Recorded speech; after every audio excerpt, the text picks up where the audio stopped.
Hello and welcome to explore academy. तो last class में हमने देखा था मई 2023 पार्ट 4 और आज हम डिस्कस करने जा रहे हैं पार्ट 5 के बारे में। और ये आपका मई 2023 का लास्ट पार्ट होगा।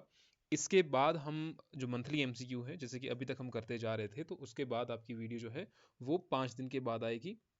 अ, ये कह लीजिए कि मंथली बेसिस पर आप करेंगे। इसके बाद जून 2023 हमको डिस्कस करेंगे।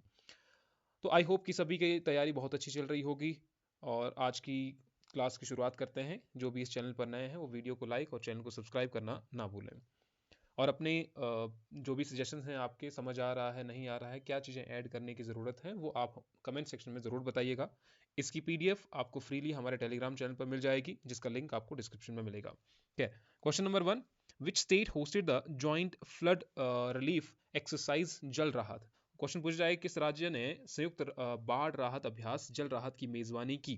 तो ये किसने की हाल ही में? तो ये आपका Assam. The joint flood mission, the joint flood relief exercise चल रहा था, was hosted in the state of Assam.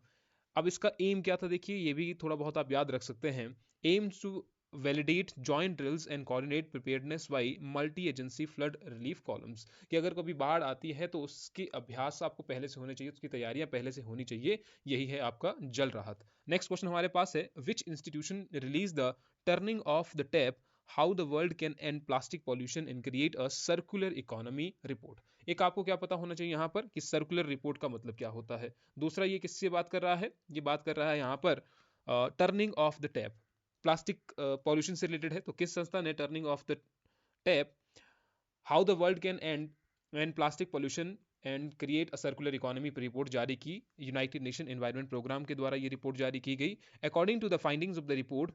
अब ये मेंस में कैसे, प्रीलिम में कैसे पूछा जाएगा आपको अगर स्टेटमेंट वाइज आता है तो। स्टेटमेंट वाइज में कि भैया इस रिपोर्ट में क्या पूछा गया था, क्या बताया गया इसमें। The plastic pollution has potential to reduce by 80% by the year 2040। तो क्या कहा गया है इसमें? 2024 तक वैश्विक प्लास्टिक प्रदूषण को 80% तक कम करने की क्षमता है। Achieving this reduction requires significant policy and market shift utilizing existing technologies and transitioning to a circular economy. Circular यानी इकोनॉमी का मतलब है जब आप चीज़ों को रीयूज़ कर रहे हैं। कोई नई चीज़ आप नहीं बना रहे हैं, उसी चीज़ को आप फिर से यूज़ कर रहे हैं, तो उससे क्या होगा? प्रोडक्शन में कमी आएगी, प्लास्टिक के प्रोडक्शन में कमी आएगी। तो इवेंचुअली क्या हो जाएगा? प्लास्टिक जो पोल्यूशन है वो कम हो जाएगा। The report outlines the necessary measures and strategies to address the plastic pollution crisis on a global scale. Next question है, तुंगनाथ मंदिर जो खबरों में था किस राज्य या केंद्र शासित प्रदेश में है? तो ये आपका कहाँ पर है? देखिए ये आपका उत्तराखंड में है। लेकिन ये न्यूज़ में क्यों था, ये हमारे लिए इंपॉर्टेंट है। तो ये एक हाईएस्ट शिवा टेम्पल है, तुंगनाथ टेम्पल। और कहाँ पर है? उत्तराखंड में है। रिसेंटली क्या हुआ कि an archaeological survey of India ASI study found that the Tungnath temple in the Garhwal Himalayas, जो आपका गढ़वाल हिमालयाज है, is tilting by 5 to 6 degrees. ये कैसे टिल्ट हो रहा है? 5 से 6 डिग्री तक ये टिल्ट हो रहा है। आपको कमेंट सेक्शन में बताना है कि एएसआई यानी कि आर्कियोलॉजिकल सर्वे ऑफ इंडिया की नींव कब रखी गई। तो ये आपको दिख रहा है यहाँ पर, ये है आपका तुंगनाथ टेम्पल जो उत्तराखंड में है। ये टिल्ट हो रहा है बाई 5 to 6 डिग्री। लेकिन इसके साथ में ही जो इसके विद इन स्मॉलर स्ट्रक्चर है within the complex are tilting by 10 degree. तो क्वेश्चन इंपॉर्टेंट आ सकता है। एक तो आपका गढ़वाल हिमालय उत्तराखंड में है, एएसआई इसमें इन्वॉल्व है, टिल्ट हो रहा है, 5 डिग्री टिल्ट हो गया है, 5 से 6 डिग्री, और कुछ एक तो 10 डिग्री तक टिल्ट हो गए हैं। नेक्स्ट क्वेश्चन हमारे पास, as per the analysis of sources of funding of regional parties of India, what percentage of the income of regional parties came from unknown sources in 2021-22। तो भारत के जो क्षेत्रीय दल है, वित्त पोषण के स्रोतों के विश्लेषण के अनुसार 2021-22 में क्षेत्रीय दलों की आय का कितना प्रतिशत अज्ञात स्रोतों से आया है? ये इंपॉर्टेंट हो जाता है। रीजनल पार्टी का देखिए कितना अननोन सोर्सेज से पैसा आया है, तो वो लगभग 75% है। More than three-fourths of the income of regional parties in India came from unknown sources during financial year 2021-22. Important. Next question है, Auschwitz museum which was seen in the news is located in which country. तो ये आश्विट्ज जो संग्रहालय है ये कहाँ पर स्थित है? ये क्यों हाल ही में न्यूज में चला हुआ था? देखिए, तो द ऑस्विच museum which was recently in the news is located in Poland. कहाँ पर है? पहली बात ये पोलैंड में है। दूसरा क्या कह रहा है? The museum has initiated a project to preserve the shoes of 8,000 children who were killed in by the Nazis during second world war. तो द्वितीय विश्व युद्ध के द्वारा जो मारे गए बच्चे, जिनकी संख्या लगभग 8,000 के आसपास थी, उनके बच्चों जो बच्चे मारे गए थे इस युद्ध में, तो उनके जो 8,000 शूज हैं, 8,000 जो बच्चे मरे थे उनके शूज जो है वो इस म्यूजियम में रखे गए हैं। The efforts aims to showcase the harsh reality within the Auschwitz concentration camp where million of people including children were systematically killed by Adolf Hitler and the Nazi troops from 1940 to 1945. Next question हमारे पास है, विच city is the national Ayush mission conclave? तो राष्ट्रीय Ayush mission conclave किस शहर में होगा, आने वाले समय में किस शहर में होगा? तो ये मई की न्यूज़ है, तो आप सोच सकते हैं कि ये हो गया था, द न्यू दिल्ली में ही हुआ ये। और क्यों हुआ देखिए, to strengthen and functioning of AYUSH health and wellness centre AHWCs. The two-day event provided a platform for discussion and collaboration to enhance the implementation of Ayush initiative in promoting traditional systems of medicines and wellness. When is the World Telecom Day observed? तो world telecom या विश्व दूरसंचार दिवस कब मनाया जाता है? तो वो 17 मई को मनाया जाता है। इसकी इस बार की थीम थी empowering the latest developed countries through information and communication technologies. ठीक है, the international day was proclaimed in November 2006 by the international telecommunication union, which is again important कि भैया हुआ कब था ये और कब मनाया जाता है? तो 17 मई को मनाया जाता है। शुरुआत होती है 2006 में। इसकी इस बार की थीम थी ये, सूचना और संचार प्रौद्योगिकियों के माध्यम से सबसे कम विकसित देशों को सशक्त बनाना। नेक्स्ट हमारे पास है, Robert E Lucas who passed away recently was associated with which field? ये वही आ गया आपका पर्सन इन न्यूज। तो ये किससे संबंधित है जिनका हाल ही में निधन हुआ? तो ये एक इकोनॉमिक्स से रिलेटेड है।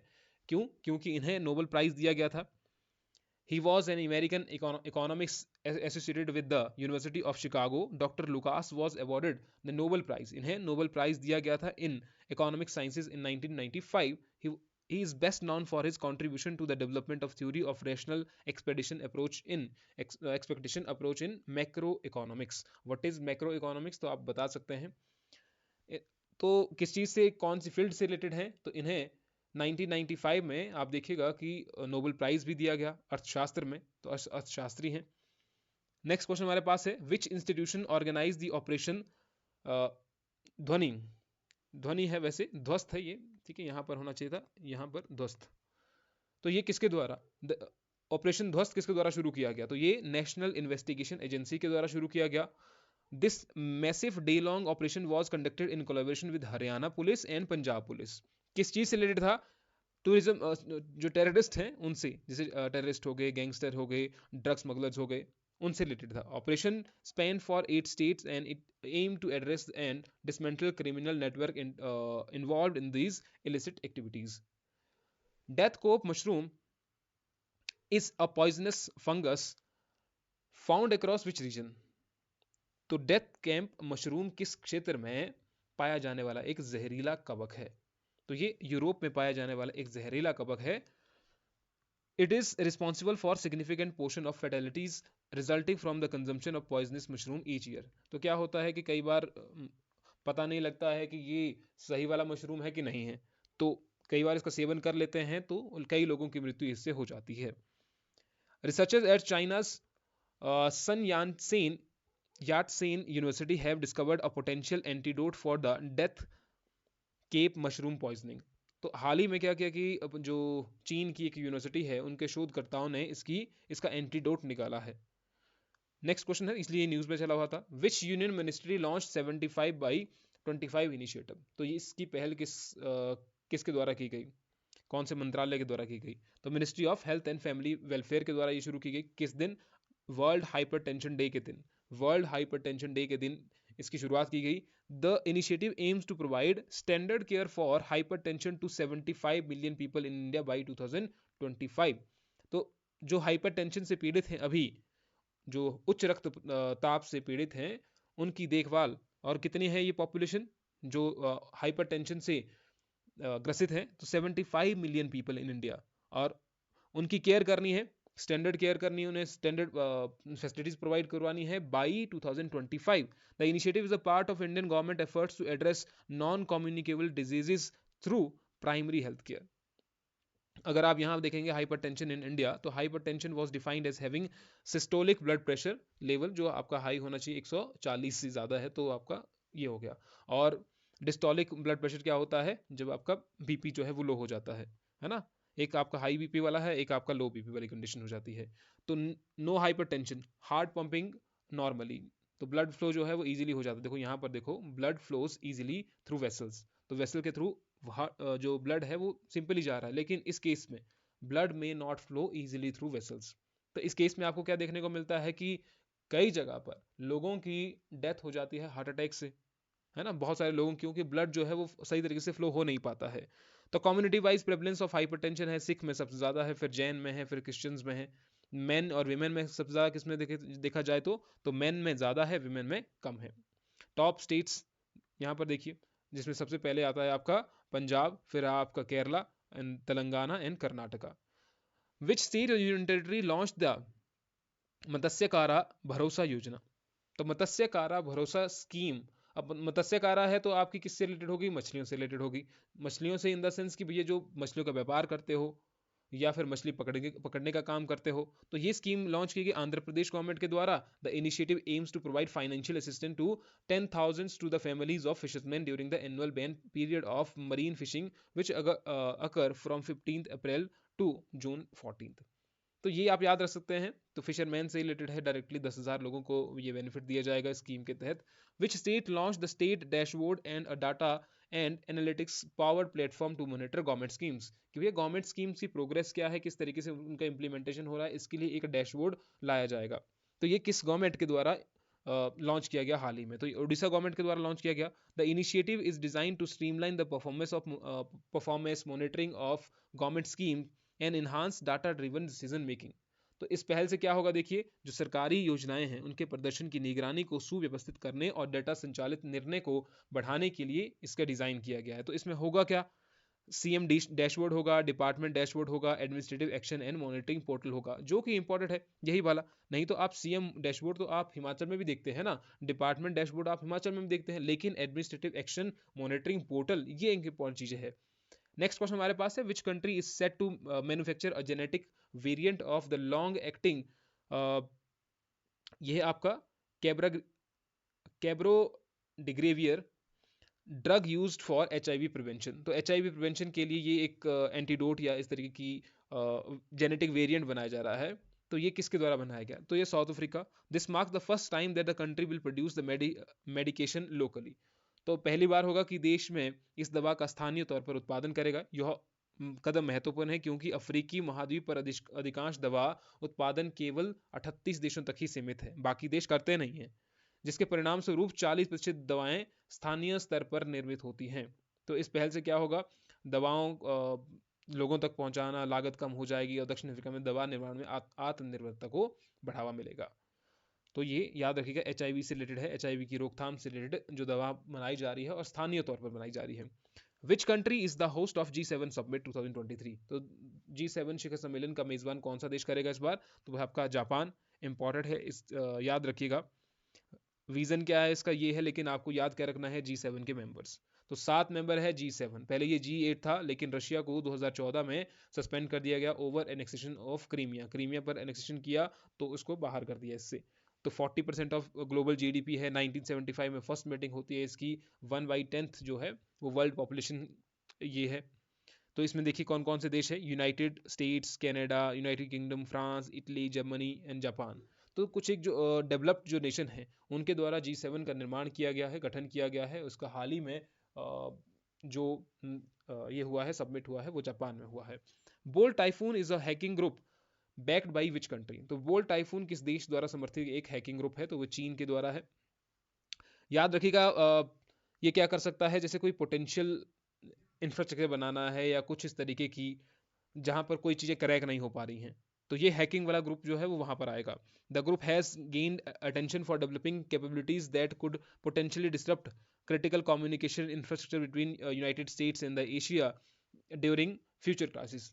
अब किसी भी देश की ये करनी है, आपको कुछ भी आपको इंफॉर्मेशन लेनी है जो क्रिटिकल इंफॉर्मेशन है, तो वो हैकिंग ग्रुप करेगा, ये हैकिंग ग्रुप कर लेगा। अब इससे उस देश की जो इंफॉर्मेशन उनके पास आ जाएगी। तो ये एक इंपॉर्टेंट फैक्टर बन जाता है उनके लिए कि भैया आपने तो सिर्फ, औरों ने क्या किया होता है कि गवर्नमेंट सर्विसेज प्रोवाइड करवा रहे हैं, लेकिन ये हैकिंग ग्रुप को ही प्रमोट कर रहे हैं। तो it has been active since mid 2021 and has specifically targeted critical infrastructure organization in Guam and other locations in the United States.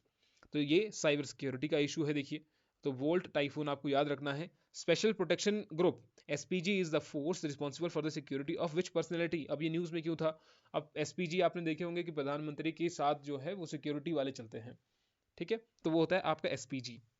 SPG यानी कि स्पेशल प्रोटेक्शन ग्रुप। ये न्यूज में क्यों था? क्योंकि SPG will now be handled by an officer not below the rank of additional director general belonging to the Indian police force. तो अब इनको हेड कौन करेगा? एडिशनल डायरेक्टर जनरल, तो ADG belonging to Indian police force, वो इनको head करेगा। अब ये न्यूज में चला हुआ था। नेक्स्ट हमारे पास है Carlos Alcaraz who replaced Novak जोकोविच at the number 1 spot is a tennis player from which country. तो पहले नंबर 1 पर कौन थे? नोवाक जोकोविच। अब कौन है? कार्लोस। तो ये कौन से देश से हैं? तो ये स्पेन से हैं, इतना आपने याद रखना है। India signed a migration pact with which country recently. तो भारत ने हाल ही में किस देश के साथ प्रवासन समझौते पर हस्ताक्षर किया है? तो आंसर इज ऑस्ट्रेलिया। ऑस्ट्रेलिया के साथ क्यों? अब स्टूडेंट जो हैं एकेडमिक्स या प्रोफेशनल एक दूसरे के देशों में जा सके, तो इसलिए ये साइन हुआ है movement of these students academics professionals between two countries. Next question हमारे पास है Gerald R Ford the largest aircraft carrier in the world is located in which country. तो विश्व का सबसे बड़ा विमान वाहक पोत जुराल्ड आर फोर्ड किस देश में स्थित है? तो आप याद या फिर आप तुक्के से भी आप याद रख सकते हैं कि ये सबसे बड़ा है, तो कौन से देश, किसी डेवलप कंट्री के पास ही होगा, तो वो आपका यूएसए है। It recently made its first foreign call sailing into the Oslo, Norway as a show of NATO force amid highlighted tension between NATO and Russia over the war in Ukraine। तो Ukraine war चला हुआ था, आप मई की बात करते हैं तो लाइमलाइट में यही था आपका यूक्रेन और रशिया वॉर। तो नाटो और यूक्रेन के बीच में जो टेंशन चली हुई थी, जो ये कह रहे हैं कि युद्ध पर विराम लगना चाहिए, लेकिन अब रशिया ने अटैक कर दिया यूक्रेन पर। तो इसलिए यहाँ पर देखेंगे आपकी ये सबसे बड़ी जो यूएस का एयरक्राफ्ट कैरियर है वो किसकी ओर गया? फिर नॉर्वे की ओर, ओस्लो नॉर्वे की ओर। The ship is named after 38th president of the United States Gerald Ford. तो ये आप देख रहे हैं, एक तो आप नाटो का एक्सपेंशन कि नाटो में कौन कौन सी कंट्रीज आती हैं, और दूसरा आप ये देख रहे हैं यूएस जिराल्ड आर फोर्ड, उसके कुछ एक फीचर्स कुछ ऐसा दिखता है वो एयरक्राफ्ट कैरियर। हाल ही में हमने इंडिया के भी एयरक्राफ्ट की बात की थी। अगर आपको याद हो कौन सी एयरक्राफ्ट की बात की थी एक दो दिन पहले, तो आप कमेंट सेक्शन में बता दीजिएगा। तो नाटो क्या है? NATO is an alliance of 28 countries bordering the North Atlantic ocean. तो नॉर्थ अटलांटिक ओशन के साथ लगती हुई जो कंट्रीज आपको यहाँ पर दिख रही है ना, उसी को आप कहते हैं नाटो। तो 28 कंट्रीज है। The alliance is founded on the principle of collective defence. Collective defence होना चाहिए, कोई भी हमारे देश में बाहर से अटैक करेगा तो हमारा कलेक्टिव डिफेंस होना, नाटो, ठीक है। और क्या याद रख सकते हैं? The founding member of the NATO signed and the North Atlantic Treaty on 4th of April 1949। इसका प्राइमरी पर्पस क्या था? To defend members nation from threats by communist countries. जैसे कि आप चाइना की बात करते हैं, कंटेक्स्ट क्या है? North Atlantic Treaty Organization completed 70 years. तो ये 70 साल भी इसके हाल ही में कंप्लीट हुए हैं, तो वो भी आप याद रख लीजिएगा। तो 28 कंट्रीज है इसमें। नेक्स्ट हमारे पास है which city hosted the film the first urban climate film festival in India. Bharat में प्रथम शहरी जलवायु फिल्म महोत्सव की मेजबानी किस शहर ने की? तो वो आपके न्यू दिल्ली ने की है। इंपॉर्टेंट। नेक्स्ट क्वेश्चन है Mangalore refinery and petrochemical limited into Hindustan petroleum corporation limited are subsidiary of which of the organization. तो आपके ओएनजीसी। ये न्यूज में क्यों था? देखिए, the union ministry of oil is currently taking steps to merge MRPL into HPCL। ठीक है, तो इन दोनों को मर्ज करने की बात चली हुई थी, जो Mangalore refinery and petrochemical limited है, और दूसरा into Hindustan petroleum corporation limited में इसको मर्ज करने की बात चली हुई थी, तो ये न्यूज में था। And ONGC is an Indian central public sector undertaking under the ownership of the Ministry of Petroleum and Natural Gas. Transport Outlook 2023 was released by which institution? ये एग्जाम में पूछा गया है पहले भी। तो ट्रांसपोर्ट आउटलुक 2023 किस संस्था द्वारा जारी की गई रिपोर्ट है? तो वो ITF के द्वारा है, इंटरनेशनल ट्रांसपोर्ट फोरम के द्वारा ये रिपोर्ट जारी की गई। It covers the movement of passenger and freights across the transport modes and Examine the impact of different policies measure on global transport demand and carbon dioxide emission up to 2025, up to 2050। तो इसमें क्या है देखिए, ये report जारी की गई। यह सभी परिवहन साधनों को में यात्रियों और माल की आवाजाही को कवर करता है और 2025 तक वैश्विक परिवहन मांग और कार्बन डाइऑक्साइड उत्सर्जन पर विभिन्न नीतिगत उपायों की विभाग के प्रभाव की जांच करता है। रिपोर्ट जर्मनी के लिप्जिंग में आईटीएफ शिखर सम्मेलन के दौरान ये जारी की गई। तो ये याद रखिएगा, आईटीएफ ट्रांसपोर्ट आउटलुक 2023 रिपोर्ट किसके द्वारा जारी की गई। उड़ान 5.5 scheme was launched by which union ministry. तो उड़ान 5.1 मिनिस्ट्री ऑफ सिविल एविएशन के द्वारा की गई है। थोड़ा सा जानते हैं कि उड़ान है क्या। तो उड़ान यानी कि उड़े देश का आम नागरिक, आपने सुना ही होगा। तो उड़े देश का आम नागरिक, पहले इसका अलग अलग वर्जन देखिए इसके हुए। पहले उड़ान 1.0, 2.0, 3.0, 4.0, 5.0, नाउ इट्स 5.1। उड़ान 5.1 अब शुरू किया गया है by ministry of civil aviation. तो इसका 5.1 जो राउंड है वो शुरू हो गया है। 2016 में इसको शुरू किया गया था कि कॉमन मैन जो है वो भी हवाई जहाज में यात्रा करे। तो पहले यहाँ पर था जो डिस्टेंस लेंथ थी वो 500 किलोमीटर तक थी, फिर दूसरे में 500, फिर 800, अब 1200। उसके बाद 5.0 आया तो no restriction on the distance between the origin and the destination of the flight. अब यहाँ पर देखिए क्या चीज़ें की गई इसमें। एक्सपेंड ऑपरेशनल स्कोप, तो कुछ एक स्कोप जो है वो और ज़्यादा बढ़ाए गए होंगे, जैसे कि airfare caps reduce by 25% for affordable helicopter flights. ये आप याद रख सकते हैं। खैर इसको भी आप पीडीएफ से देख सकते हैं, जिसका लिंक आपको जो आपको मिल जाएगी। India's first national centre for excellence in green port and shipping was inaugurated in which state और यूनियन टेरिटरी। तो भारत का पहला राष्ट्रीय ग्रीन पोर्ट एवं शिपिंग उत्कृष्टता केंद्र का उद्घाटन किस राज्य या केंद्र शासित प्रदेश में किया गया। तो ये किया गया हाल ही में हरियाणा में।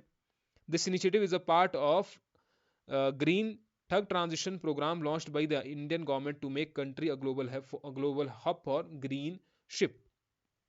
अब इसमें देखिए इंपॉर्टेंट कौन कौन से हैं। As a part of this program major port including Jawaharlal Nehru port, VO Chidambaranar port, Paradip port and Deendayal, ये है आपका चिदम्बरार पोर्ट, है ना, Kandla will procured 2 green tugs each. तो ये आपको दिख रहे हैं, आपको कौन कौन से हैं यहाँ पर मेजर पोर्ट्स जो हैं। कोचीन हो, विशाखापट्टनम हो, पारादीप हो, कोलकाता हो, हल्दिया हो, मुंद्रा पोर्ट हो, चेन्नई हो, टुटिकोरन हो। इंपॉर्टेंट आपको याद रखने हैं। आर्टिफिशियल कौन कौन से इससे वो भी आप याद रख सकते हैं। नेक्स्ट क्वेश्चन हमारे पास है, which country announce the 12 point development plan for the Pacific islands nation. तो किस देश ने प्रशांत द्वीप देशों के लिए 12 सूत्रीय विकास योजना की घोषणा की।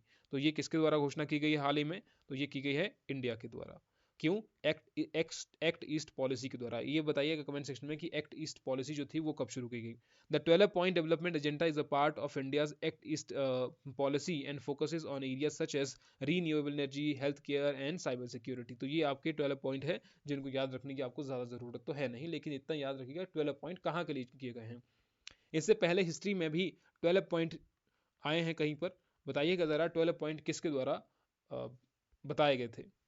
Which institution released the report titled Thriving, Making Cities Green, Resilient and Inclusive in the Changing Climate? किस संस्था ने Thriving, Making Cities Green, Resilient and Inclusive and in Changing Climate शीर्षक से रिपोर्ट जारी की है। तो आपके वर्ल्ड बैंक ने ये रिपोर्ट जारी की है। द रिपोर्ट टाइटल ये।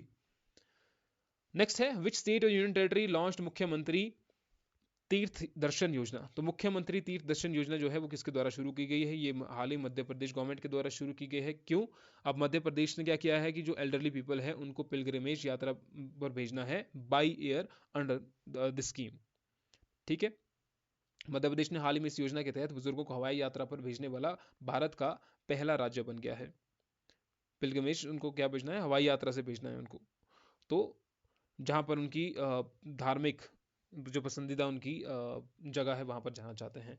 नेक्स्ट क्वेश्चन है, what is the name of the central program launch to promote artificial intelligence in India and beyond. तो भारत और उसके बाहर कृत्रिम बुद्धिमत्ता को बढ़ावा देने के लिए शुरू किए गए केंद्रीय कार्यक्रम का नाम क्या है। तो उसका नाम है इंडिया AI। ठीक है, इंडी AI कुछ इस तरीके से। तो AI आप याद रख सकते हैं, ये AI लिखा हुआ है, ये इंडिया लिखा हुआ है। तो India AI is a central program launch to promote artificial intelligence. तो आर्टिफिशियल इंटेलिजेंस आप ऐसे ही याद रख सकते हैं, तो क्या है इसमें उतना ही याद रखने के लिए कुछ है नहीं इसमें, सिंपली याद हो जाएगा। विच यूनियन मिनिस्ट्री लॉन्च्ड या अनाउंस्ड द पंचकर्म संकल्प। तो किस मंत्रालय ने पंचकर्म संकल्प की घोषणा की हाल ही में? तो ministry of port shipping and waterways के द्वारा इसकी शुरुआत की गई। इसमें क्या कहा गया कि जो ये मिनिस्ट्री है वो प्रोवाइड करेगी 30% financial support to promotional of green shipping Deendayal port, जो हमने ऊपर ही देखा अभी तक, तो उसी के बारे में ही ये थोड़ा सा आगे है। Which countries research have developed e skin that can help amputees experience touch.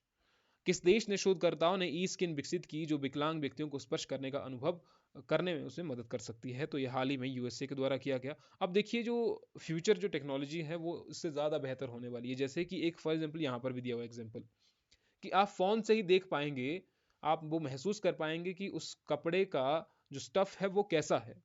वैसे तो अभी पता नहीं लगता है ना, वहाँ पर तो चमक आपको पता लग जाती है कि भैया यहाँ पर तो चमकदार है, लेकिन जब आप तक पहुँचता है फिर आपको पता लगता है कि भैया नहीं, इसमें वो क्वालिटी नहीं है जो फोटो में दिखी थी। तो इन फ्यूचर क्या होगा? फ्यूचर में बहुत सारी चीज़ें ऐसी होगी जहाँ पर आप फ़ोन से ही देख पाएंगे कि इसका स्टफ़ कैसा है, ऑपरेशन करने में मदद मिलेगी, चाहे वो किसी भी चीज़ में। फ्यूचर जो है वो बहुत एडवांस होने जा रहा है ना। नेक्स्ट हमारे पास है in which Indian state is the Rajaji tiger reserve located. तो राजाजी टाइगर रिजर्व आखिरकार कहाँ पर है? तो उत्तराखंड में आपका राजाजी टाइगर रिजर्व है।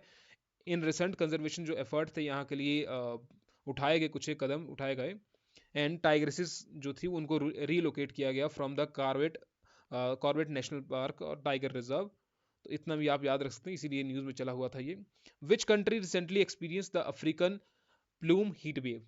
तो हाल ही में किस देश में अफ्रीका या अफ्रीकी प्लम हीट वेव का अनुभव हुआ? तो ये आपका यूके में हुआ है आपका। अब ये हीट वेव जो है वो जनरेट कैसे होती है? देखिए हीट वेव आप generally the result of trapped air, एक आपका हीट डोम होता है ना, हीट डोम। बताइएगा जरा कि heat dome is different from heat wave कैसे? तो हीट वेव जो है they are generally the result of trapped air. जैसे कि ये आपको दिख रहा है कि ट्रैप्ड एयर है और इस तरीके से हीट वेव यहाँ पर जनरेट हो रही है। They occur when a system of high atmospheric pressure, high atmospheric pressure. अब जब प्रेशर हाई है इसका मतलब वहां पर गर्मी कैसी है? तो गर्मी वहां पर कम है। तो occur when a system of high atmospheric pressure moves into an area and last 2 or more days। तो हाई प्रेशर जो है वो ऊपर चलेगा, लो प्रेशर नीचे होगा, है ना।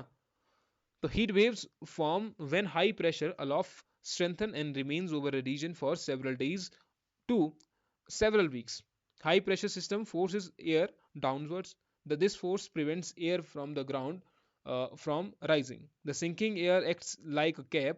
It traps warm ground air in this place। अब नीचे जो है यहाँ पर गर्म हवा है, ठीक है, यहाँ पर गर्म हवा है और ऊपर क्या है? ये ठंडी हवा है। ये ठंडी हवा है तो इसका मतलब ये हाई प्रेशर है, ये गर्म हवा है तो इसका मतलब ये लो प्रेशर है। अब यहाँ से जो हवा ऊपर जानी थी, ऊपर तो ट्रैप बना हुआ है, एक कंबल की तरह है ऊपर, है ना। तो यहाँ के लोगों को क्या हो जाएगा? घुटन हो जाएगी, यहाँ वेव बहने लगेंगी, दैट इज हीट वेव्स। तो ये इस क्षेत्र में आपको हीट वेव देखने को मिलती है क्योंकि हवा ऊपर नहीं जा रही है, एटमॉस्फेयर में ऊपर कहीं नहीं जा रही है, ऊपर एक ट्रैप बना हुआ है, तो इसे आप कहते हैं हीट वेव। नेक्स्ट हमारे पास है the Zorawar light tank was developed by which institution. तो जोरावर लाइट टैंक का विकास किस संस्था के द्वारा किया गया? तो ये सॉरी डीआरडीओ के द्वारा किया गया। The Zorawar light tank was developed jointly by the Defense research and development organization की है आपका जोरावर लाइट टैंक। देखने में कुछ ऐसा लिखता है, आप थोड़ा बहुत याद रख सकते हैं इससे, ठीक है। Okay, next question we have which city is the host of wings India 2024 event. तो विंग्स इंडिया 2024 कार्यक्रम का मेजबान कौन सा शहर है?